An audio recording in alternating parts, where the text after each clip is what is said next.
বুঢ়া পঞ্চায়তবাসী ৰাইজ আজি আমি পঞ্চায়তত আচলতে আমি কিছু মানে জব কাৰ্ডৰ খেলি মেলি কাৰণে পঞ্চায়তত আহিছিলোঁ। আমাৰ বহু সংখ্যক যথেষ্ট দৰ্শক মানে কি ৰাইজ আহিছে পঞ্চায়তত জব কাৰ্ডৰ কিছু খেলি মেলি মাৰিবৰ কাৰণে। আহোঁতে দেখিলোঁ আমি গম পালোঁ যে পঞ্চায়তখন চোৰ হৈছে।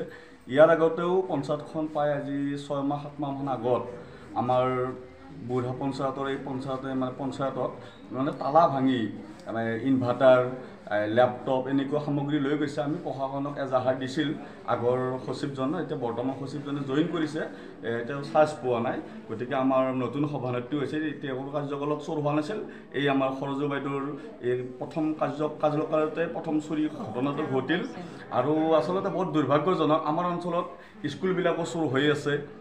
তাৰপিছত আমাৰ অঞ্চলত আটাইতকৈ ডাঙৰ কথাটো হৈছে যে নিচাজাতীয় সামগ্ৰীৰ উপদ্ৰৱ হৈছে। ড্ৰাগছৰ যিটো মানে অভদ্ৰ বেহা, এই বেহাটো বন্ধ কৰিব লাগে। মানে কি পেট্ৰলিং আহে ৰাতি 12 বজাত। আচলতে আমাৰ ইয়াতে ঘটনা ঘটে প্ৰায় সন্ধিয়া 7 বজাৰ পৰা 9:30 বজামানৰ ভিতৰতে ইয়াতে ঘটনাবিলাক ঘটে।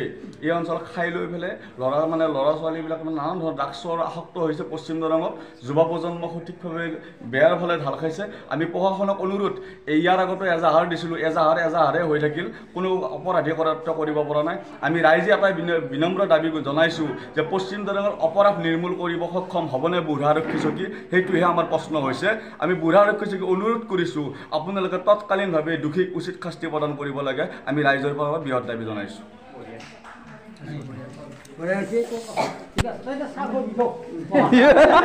পঞ্চায়তৰ সভাপতি সৰজু ডাঙৰীণীয়ে ইতিমধ্যে আমাৰ এই ঘটনাত যিখিনি মানে ঘটনা ঘটিছে এইখিনি কথা ইতিমধ্যে প্ৰকাশ কৰিছে। তেখেতৰ কথাখিনিত সংযোগ কৰি মই ক'ব অকণমান বিচাৰিছোঁ, এই বুঢ়াগাঁও পঞ্চায়তৰ যিটো চুৰি ঘটনা হ'ল এইটোত আচলতে একদম খুব বেয়া কাম কৰিছে। আৰু এনেকুৱা অনুষ্ঠান প্ৰতিষ্ঠান যথেষ্ট আমাৰ এই অঞ্চলত বুঢ়াজীৱীৰ ওচৰত আছে। প্ৰতিখন অনুষ্ঠান প্ৰতিষ্ঠানৰ পৰা এই চুৰি ঘটনা সঘনাই হৈয়ে থাকে।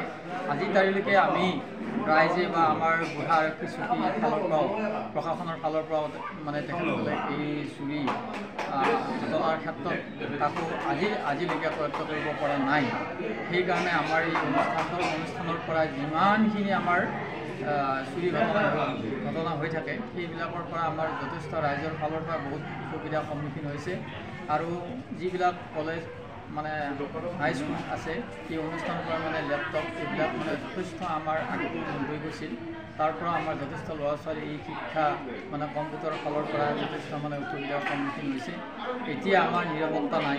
এই বুঢ়াগাঁও পঞ্চায়তৰ আজি যিটো চুৰি ঘটনা হ'ল, ইয়াত যদি আমাৰ নাইট চকীদাৰ এজন থাকিলেহেঁতেন নিশ্চয় আজি এই চুৰি ঘটনাটো হ'ব নোৱাৰিলেহেঁতেন। গতিকে আশা কৰিছোঁ আমাৰ অসম চৰকাৰে যাতে এই বুঢ়াগাঁও পঞ্চায়ত বুলিয়ে নহয় গোটেই পঞ্চায়তৰবিলাকৰ এটা বা এজন নাইট চকীদাৰ হিচাপে যদি নিযুক্তি দিয়ে তেতিয়াহ'লে আমাৰ এই চুৰি ঘটনাৰ পৰা বিৰত থাকিব। গতিকে আজি আমাৰ বুঢ়া আৰক্ষী চকী বিষয়া মহোদয়ক আমি বুঢ়াগাঁও পঞ্চায়তৰ ফালৰ পৰা এখন এজাহাৰ দিছোঁ যে কোন ইয়াত জড়িত আছে খুব তদন্ত ক্ষিপ্ৰতাৰে কৰি এই চোৰজনক যাতে উলিয়াব পাৰে তাৰ কাৰণে বিনম্ৰভাৱে অনুৰোধ জনাইছোঁ। আৰু তেওঁ ধৰি উচিত শাস্তি দিব বুলি